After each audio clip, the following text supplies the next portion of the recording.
écorché pour calmer mon ennui. Dès que le palais s'ouvre, par les jours de soleil, souvent je vais au Louvre, et je laisse au hasard mes pas capricieux chercher les grands sujets qui plaisent à mes yeux.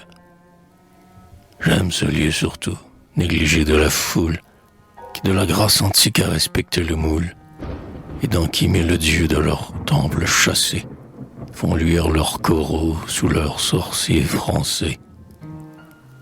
Peuple découronné, dispersé sur la terre, s'il a perdu son trône, il garde son mystère, et ses marbres rongés par notre ciel brumeux me présentent toujours des symboles fameux.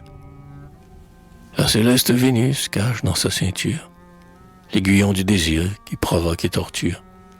Hermès, ignoble dieu du commerce et du vol, garde toujours son pied posé sur notre sol.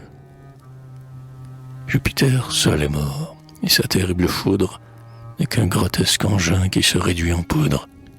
Mais sur son front hautain, on voit briller encore quelques ardents reflets du nimbe à rayons d'or. Or, comme un jour, j'allais en parcourant les salles, marchant avec respect sur les pesantes dalles, où l'air qui circulait dans les longs corridors semblait un air chargé de la cendre des morts. Mon regard s'abattit sur le maigre satyre qui frissonne d'horreur au moment qu'il expire. Car le bel Apollon, du haut de son rocher, le livre à ses bourreaux et le fait écorché. La chair est déchirée et rongée, pantelante, de son cou le grand flot de la veine sanglante, et le tronc palpitant, qui de douleur se tord, offre un spectacle affreux, plus navrant que la mort.